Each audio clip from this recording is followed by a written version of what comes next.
Good afternoon, good evening, good morning, SPC 205 Public Speaking. I am Vic McInnes. I will be your instructor for this semester, coming to you live on tape from my COVID-19 compound here in the heart of the bustling Grovetown, Georgia metro area. Aiken Tech's outpost in lovely Columbia County, Georgia. Hey, today's our course introduction, first day of this semester. You should be getting a notice on this through Blackboard. We're going to discuss all of that as we go along. Want you to note on this first slide, it is indeed, it's always weird, like when you're in class, to say, hey, if you're not supposed to be in this class, you can please excuse yourself. Well, you're supposed to be in this class, so I can skip over that part. This is SPC 205 Public Speaking. I am your instructor, Victor McInnes, name down there at the bottom. There's my email address. That email address is going to be very important to you guys as this semester goes on, so please keep track of it, okay? All right, let me tell you a little bit about myself here, and I use the symbology here just to sort of keep me on track so I don't wander. I was born and raised in a little town just south of Birmingham, Alabama, a little town called Homewood. Used to be a town of about 36,000. It has since been swallowed up by the Birmingham exurbs. Homewood, not a lot different when I was growing up than Aiken is now. Small town, sort of set off by itself. I attended Auburn University. I graduated with a bachelor's degree in communications with minors in political science and history. I worked, earned spending money in college as a radio disc jockey and not having any marketable skills with a liberal arts degree and not wishing to make what was then minimum wage, $3.25 an hour as a radio disc jockey. I enlisted in the United States Army. I spent 6 years in the Army, in Army intelligence. I went back to, in an Arabic linguist. I went back to Auburn for graduate school, and I got my master's degree in communications and international relations.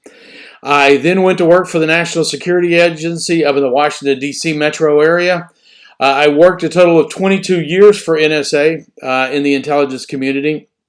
I then went to work, and my job title was Supervisory Intelligence Officer at the United States Central Command. And for those of you who don't know, CENTCOM runs all the U.S. military operations in the Middle East and Central Asia.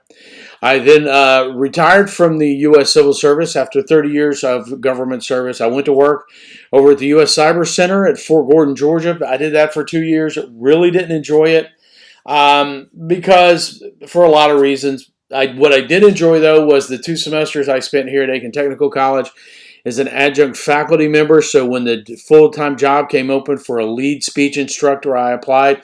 And in 2018, I began working here at Aiken Tech full-time. The next row shows you the places I got the chance to live through my career. I was stationed in Monterey, California for 18 months. I lived in Maryland for 10 years. We lived in Texas for 3.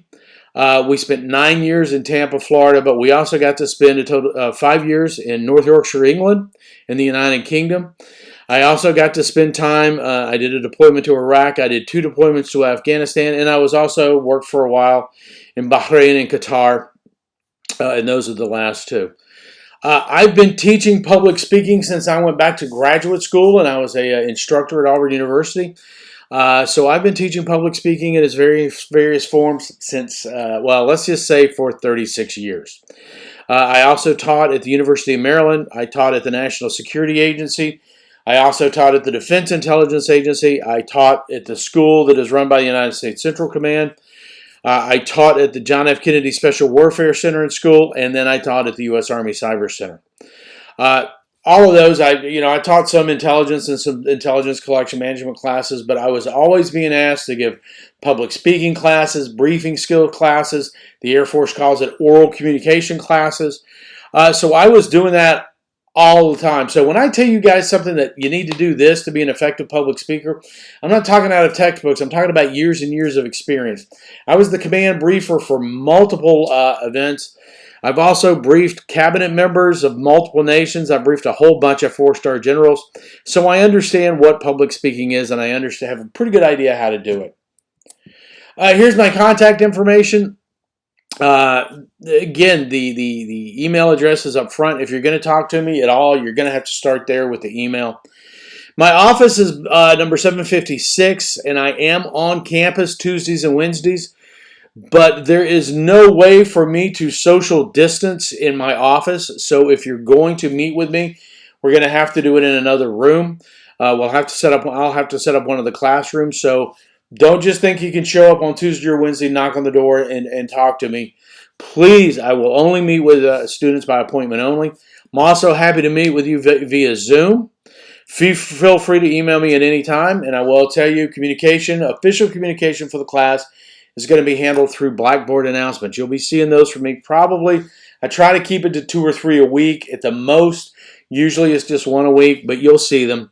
It's your responsibility to review those Blackboard announcements. I've had multiple times when students have come to me and said, your emails, the Blackboard announcements went into my junk mail file. And I'm like, well, that's not my problem. You need to go online and look at Blackboard if you think you're not getting the announcements. Okay?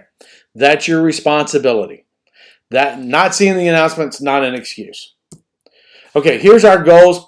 You should have seen the Aiken Technical College mission before. I hope you did before you applied so you knew what we were trying to do. You should have read the course description. Excuse me. Okay,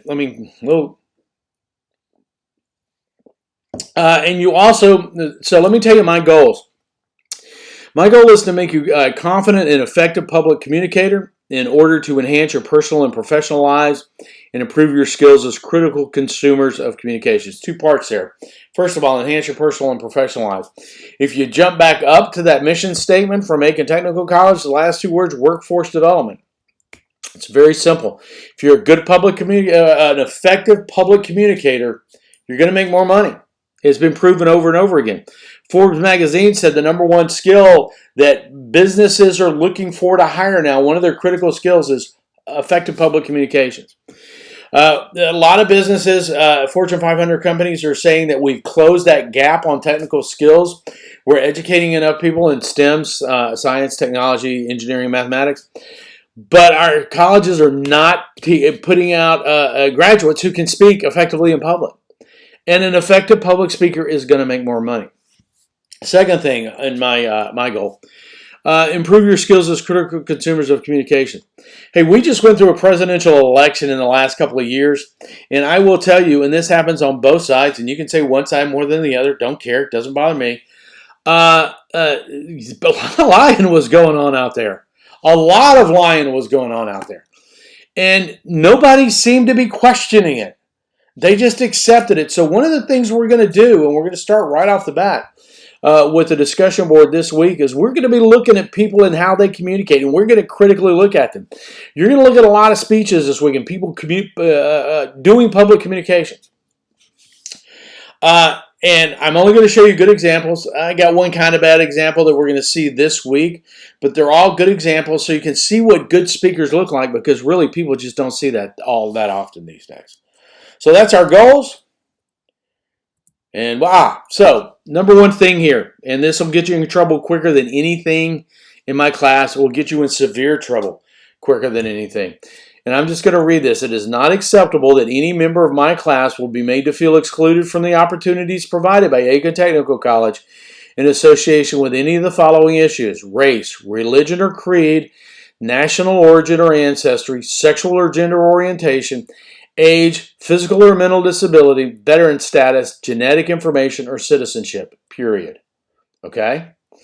If you're going to make bold, open-ended statements about any of those groups, for whatever reason, no matter what you think your justification is, you are going to be, let me just put it like this. Depending on the severity, I have asked students to leave my classes before. Okay? There's just no call for it, no need for it. A couple of semesters ago, I had a student come in and give a speech on why 2-parent families are the only good kinds of families. Okay, we'll talk about that in a minute. All right, but that's just not going to happen in my class. Okay? And this is fairly straightforward and follows the Aiken Tech inclusivity policy. All right, professional standards. The primary goal of this course is to make you more professional public communicators. There is never an instance in a professional environment where profane or obscene language in any form will be tolerated. So if you use profane language of any sort, you'll get a 0 for that speaking event. Now, you're going to catch me saying some things like, some words that are slightly off color, not really bad, Yeah, but I'm not giving a public speech. I am giving a lecture. Okay? I had a student last semester talked about plastic, introducing plastic in the environment. It was an okay speech, probably a solid C speech, right up to the point in time she closed with the statement, and for my closing thought, don't be an a-hole to the fish, except she said the whole word. And I was going like, wow, you had a solid 75 speech there. You're getting a 0. Okay? Straight up. Don't know how to make that any clearer. Use any profanity in any of the discussion boards or in any of your speeches, you'll get a 0 for the event. Okay?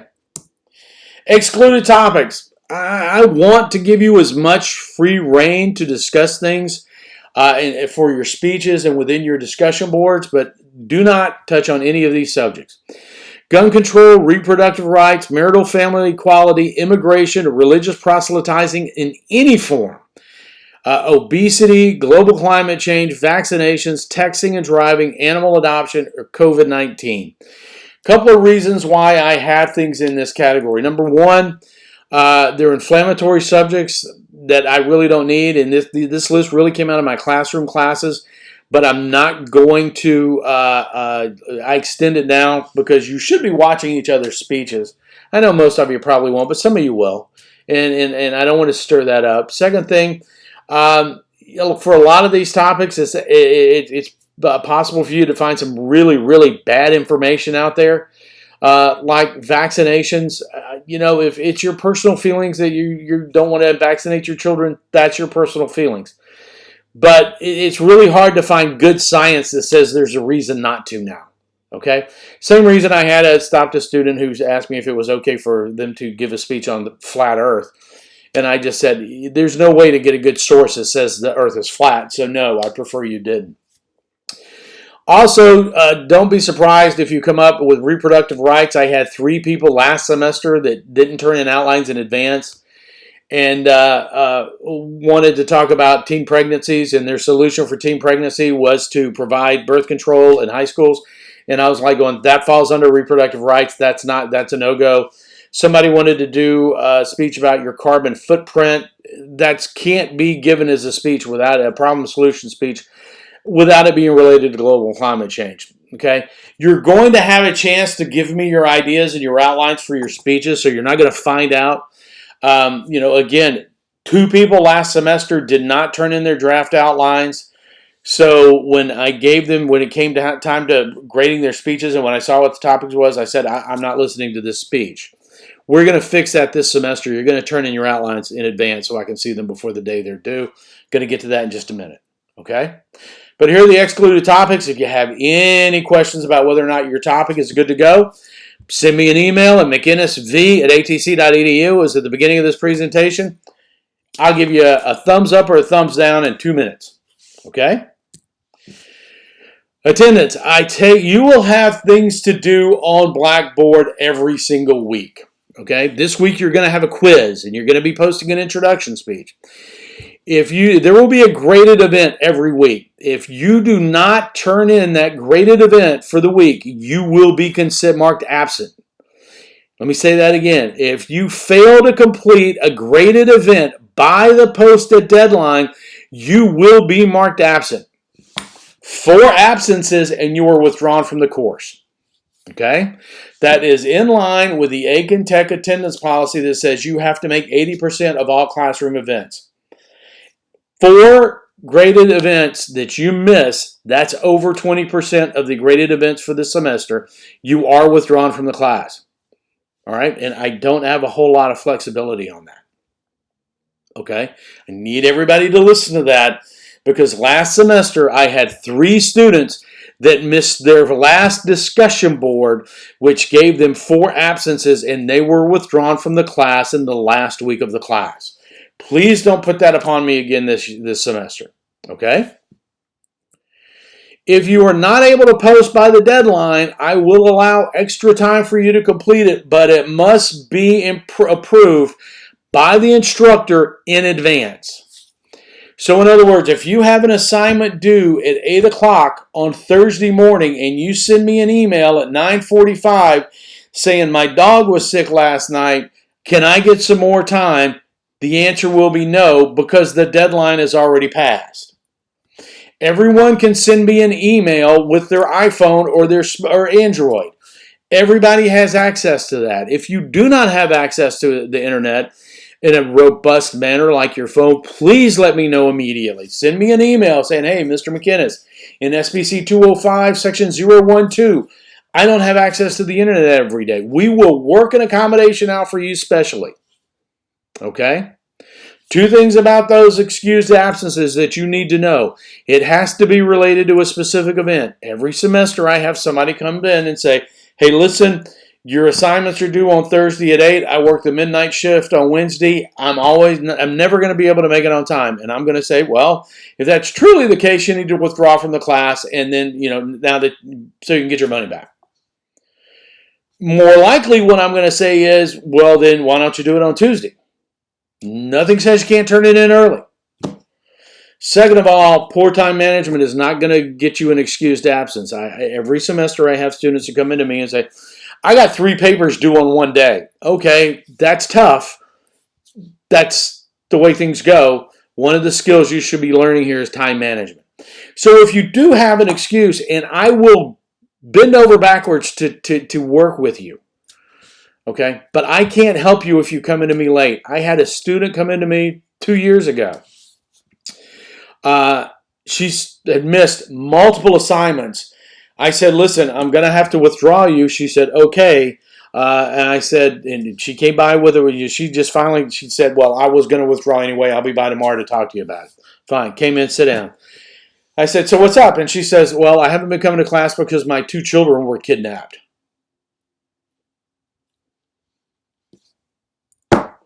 2 children were kidnapped.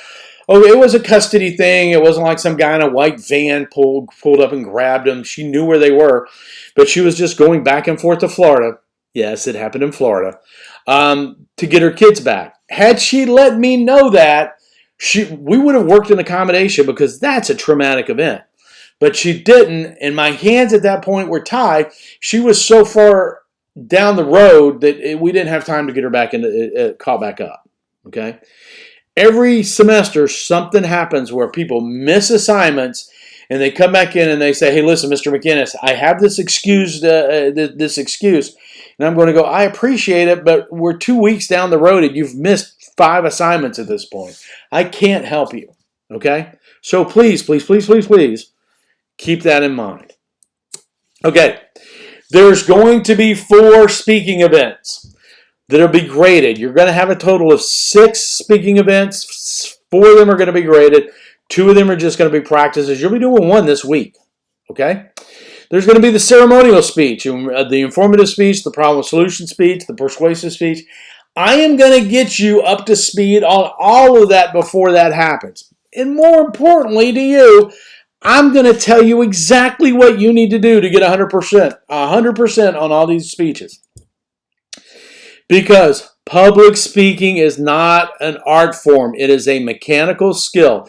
It's no different than drawing blood. It's no different than welding. It's no different than any other mechanical skill you have. You get better through practice. And there's a process to be learned, and I'm going to teach you that process. And if you listen to me, you will get an A out of this class. Okay? But if you miss 2 of these speeches, don't care if you've gotten every discussion board up to that point. If you miss 2 speeches, you will be withdrawn from the class. And that's something, speech is part of the communications department like English. My department chair said that if you miss 2 graded papers in English, you're withdrawn. She says 2 graded speeches, same thing. It's a public speaking class. If you're not doing the public speaking events, you're going to get withdrawn. Okay? I can't make that simpler. 4 events total. 2 speaking events. If you miss that, you're going to be withdrawn. Okay? Your ceremonial speech is going to last 3 to 4 minutes. The other graded speeches will meet the following criteria. They will be 4 to 6 minutes in length, and they will cite 3 pieces of evidence. I tell you that up front, just so that you're aware. I'm going to go through how to do all of that before we get to that first speech. You're going to be fine. Don't lose your minds. Don't freak out. You will use 2 note cards in every speech. You will have to have 2 note cards in your hands. And the note cards will be no larger than 4 by 6.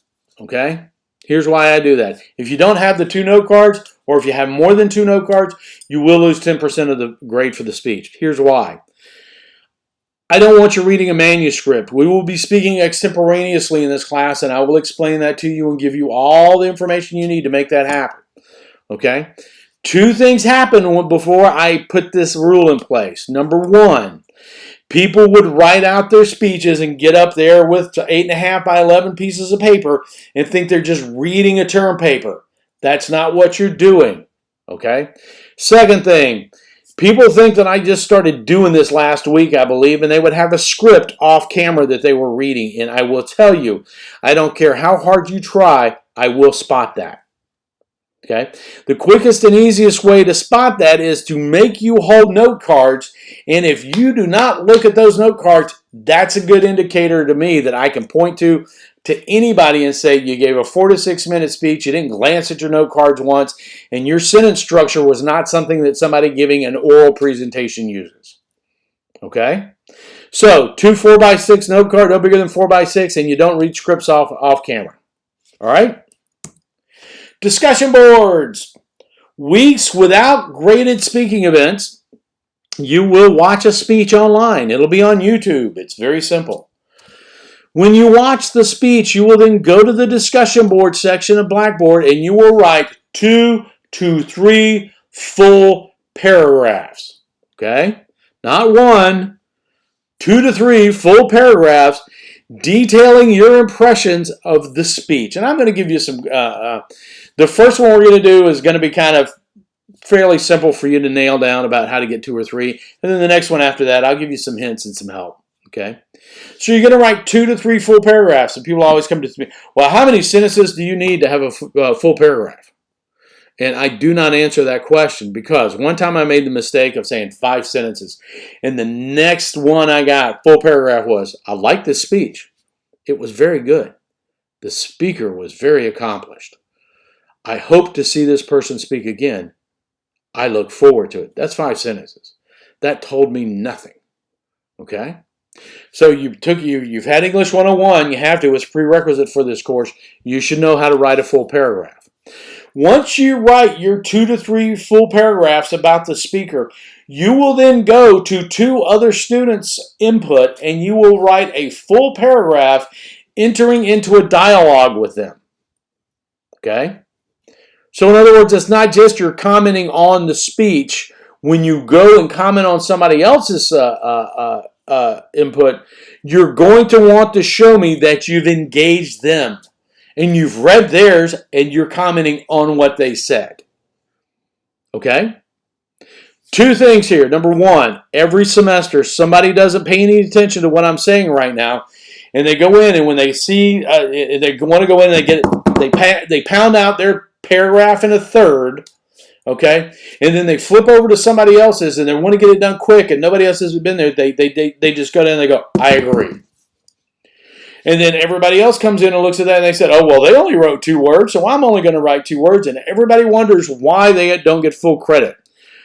The initial input is worth 10 points. The 2 follow-ons are worth 5 points. It's worth 20 points total. If you do not get 10 for 20 points total, I will have a quick comment on Blackboard explaining to you why you did not. And almost every single time when somebody falls short, it will say follow-on comments need to be 1 full paragraph. Okay? And again, 1 full paragraph, you took English 101. Go back and look at your notes and figure out what a full paragraph is. There will be a deadline of 8 a.m. on Thursday unless otherwise stated. I start grading discussion boards at 8 o'clock on Thursday morning or by 8:05. And if you post your input at 8:15, I will not grade it and you will be marked absent for the week or for that event. Okay? And again, failure to post 4 discussion boards will result in you being withdrawn from the class. Here's the grades. You're going to be getting a quiz, and I'm going to be talking to you about the quiz in just a couple of minutes. Ceremonial speech is 50 points. Outlines are, you're going to have 3 graded outlines. Those are 60 points each. Informative speech is 75 points. Problem solution speech is 100 points. Persuasive speech is 125. You see how, excuse me. Today's beverage is Fresca. Fresca, what old people drink when they want a diet soda. Okay, so you see how the points for each speech gradually increase. I'm not going to throw you into the deep end of the pool and say your ceremonial speech is worth 125 points. I graduate the points so you have a chance to build your skills. And then there's going to be a final exam. Okay, a couple of things. I will make all reasonable accommodations for persons with documented disabilities. Please email me a copy of your accommodation statement immediately. Okay, if you think you have it, if you come to me and say, hey, listen, I've got ADHD, I have dyslexia, I'm going to say, fine, send me a copy of your accommodation statement, from which Rich Weldon, our advisor for students with disabilities. If you come back and say, oh, I don't have one of those, well, then it didn't happen. I cannot legally give you any preferential treatment unless you have that statement of accommodation. Students who miss 4 graded assignments will be withdrawn from the course. Students who fail to do 2 of 4 speaking events will be withdrawn from the course. If you're going to have problems in the class, let me know immediately, as soon as possible. Okay? Everybody get that? All right. So, last thing I want you to hear, well, one of the last things I'm going to say before we go into some more detailed stuff is public speaking is a skill everyone can learn. Back in the before times when we traveled, we used a kennel over in Evans, and we used to drop our dogs off. And I was going to pick the puppers up, and the lady behind the counter, we had a couple of minutes to stop. She says, "Well, Mr. McInnes, what do you do for a living?" And I said, "Well, I'm retired from the government. I was in the Army for a while, but right now I'm teaching at Aiken Technical College." And she goes, "Oh, what do you teach?" And I said, "Well, public speaking." And she goes, "How do you teach that?" And I went, "Well, what do you mean?"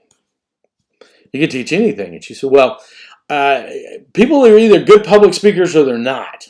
And I was going like, hold on a minute. Let me ask you a question. You ever know about anybody who was, a great singer, not just a good singing around the house sort of singer, but a professional level speaker? Have you ever known anybody that was good enough to get paid to sing? She was going like, yeah. And I said, did that person just come out of the womb as a good singer, or did they practice, and did they study, and did they work with a coach, and did they learn how to advance their natural skills? And she says, well, yeah. And she goes, that's public speaking is just like that. Everybody thinks because they speak, they can be public speakers, or at least teachers do. And we're going to talk about how much I hate middle school English teachers a little bit later on in the class. But public speaking is a skill anyone and everyone can learn, period. It's that simple. As well as everyone can pass this class.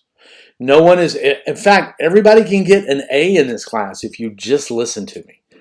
I'm going to tell you exactly what it takes to get an A in this class. I'm going to tell you exactly what it takes to get a perfect score on every speech.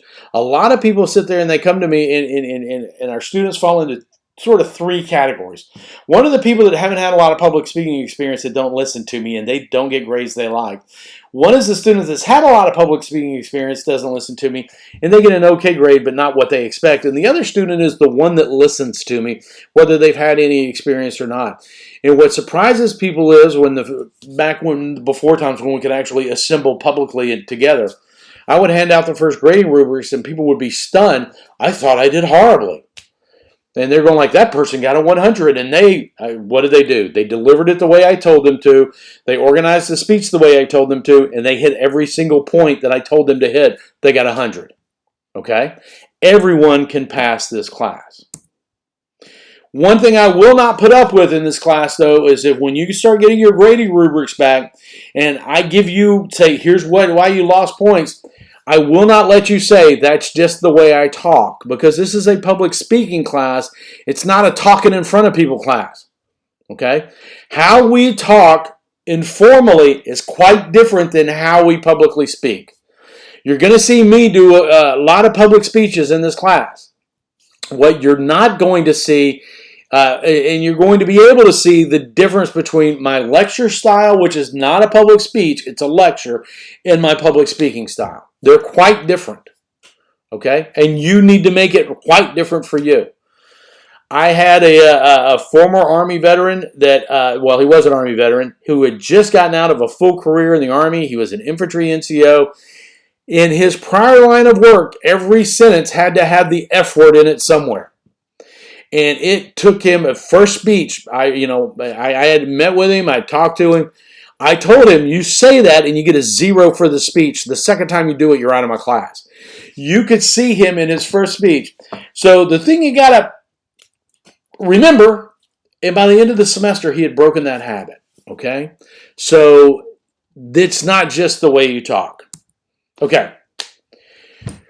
So the first thing we're going to deal with is, why do we study public speaking? Here's a quote from Gerald R. Ford. Some of you may or may not know. He was president of the United States, but he said, if I went back to college again, I'd concentrate in 2 areas: learning to write and to speak before an audience. Nothing in life is more important than the ability to communicate effectively. And that is why I am so thrilled. When I was applying for the job here, I asked, is public speaking a required course? And they said in almost every discipline. I will tell you, I had some, back in the before times when we could, when student clubs got together, I used to get together with a welding club. The Student Veterans Association. I'm also this faculty advisor for the Student Veterans Association. And the welding club would get together, and we did various assorted things. And I was telling the welders, hey, listen, even if you're a welder, public speaking can help you. And the fact that we require so many of our, like EMTs, EMS, surgical technicians, nurses, for God's sake, nurses need to be able to communicate, because God only knows doctors can't. Okay? I'm going to get a smile. Okay, here's your first speech. You're doing that this week. You will post a speech to YouTube, okay, that will last no more than 1 minute, introducing yourself or yourself. The speech will answer the following 5 questions: your name, where you are from, and I'm not going to check your birth certificate. Tell me where you call home. My kids, because we were kind of a military family and moved around a lot, my kids say they're from Birmingham, Alabama. My kids never lived in Birmingham, Alabama, but that's where their grandmother lived, and they spent summers with their grandmothers, and they were always anchored to Birmingham. So that's a good answer. Tell us what you do for work, and if you don't work outside the home, great. That's a respected occupation. Say that with pride. Tell us why you're taking SPC 205. And then tell us one truly unique thing about yourself. And you have one truly unique thing about yourself, because everybody has one thing about themselves that's unique. You may use the 2 4x6 note cards. I'm going to tell you because I want to see you answer all 5 of those questions. Okay? Do not write your speech out word for word. We are never going to do that in this class. All right, let's talk a little bit about framing your video. First of all, this young man is framed properly. I can see his head. I can see his feet. I need that in every video you turn in. I need to see your head, and I need to see your feet. Again, this young man is properly framed. This person is not. Yes, I can see their hands, I can see their head, I can see their feet, but they are so far removed, I cannot see any other detail. The problem I have with a lot of videos that get turned in is, I know everybody has these open concept houses with these big peaked roofs in their living room, and they set the camera up, and then they run to the other end of their 30 by 40 living room, and they are that much of the, like right there in the screen, and I can't see anything. That is not good framing. Step closer. So you're going to have to practice and do some practice videos. This is not good framing. Okay? I had a student last semester that insisted on sitting this close to the camera and then got upset multiple times when I said, I can't see your hands, your feet, or anything. I can see your facial expressions and I can hear your voice. You get a 3 out of 15 for nonverbal communication. Okay? This is not good framing. And then one other thing about your videos, don't stand with the ceiling fan and the light right behind your head. I can't see your face. And if I can't see your face, it impacts your grade. So take a couple of sample videos around your house. And the other thing is, and I didn't make a slide for this, if you're going to insist on doing your speech outside, do not have a tractor plowing the field right next to you. Because if I can't hear you, I can't grade it. So, and I can only grade what you submit. Now, if you've never submitted things to YouTube before, I will post in the document section a YouTube tutorial You'll get that, and I'll also give you some pointers when I actually post the requirement. I'll tell you what the due date on that speech is in just a second. You are going to have a discussion board that will be due next Monday. I'll give you a full week.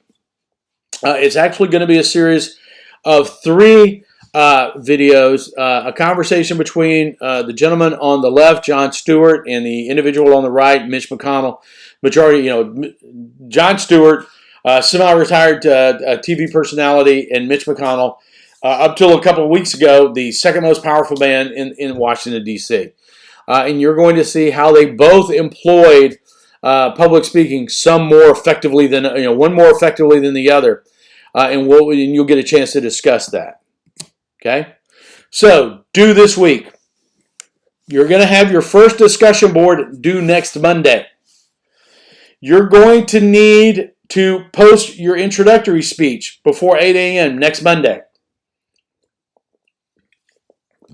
This week, you're going to have a quiz worth 25 points that will open at 9 a.m. on the 13th, and it will be open for 24 hours. It will be on Blackboard. Here's what the quiz is about. Everything you just heard over the last, I have no idea how long I've been talking. 30 minutes or so? 45? Whatever. But here's what the nice thing about this quiz is. You're going to have an hour to do a 5-question quiz. And everything in this presentation I've just given you is covered in the syllabus addenda, which you can find in the document section on Blackboard. This quiz will ask you things like, how many unexcused absences can you have before you get withdrawn? Okay? Or how many absences, anyway, it'll be phrased right. Because you can actually have 3 on the 4th when you get withdrawn. Okay? And it's all either in this lecture, it is in this lecture, but it's also in the syllabus and the syllabus addendum. But why I do this is because all the time I have students coming up to me going like, I didn't know 4 missed classes were going to get me withdrawn. You're going to take a quiz on it. Really straight, simple, straightforward. Is that it? All right, that's it. All right, again, I'm Vic McInnes. You have my contact information. Glad you're with us. I don't like online teaching, but I'm kind of getting used to it. It's been a year. I'm kind of getting it figured out finally. So I want to let you know that you can reach out to me. Please talk to me about problems you're having early so that we can solve them quickly. Because once they drag, it does not do anybody any good for me to find out about them after the fact. Okay? Feel free to email me. Set up an appointment. We can talk face-to-face. I do understand Zoom. We can have Zoom conversations. And any questions you have, feel free to ask. And I will follow up on Blackboard for a whole bunch of things over the next little while. Right now, I got to go out and barbecue some chicken. That's what I do at my house. I barbecue things. I cook things on open fires. So take care. Be safe. And we will see you around.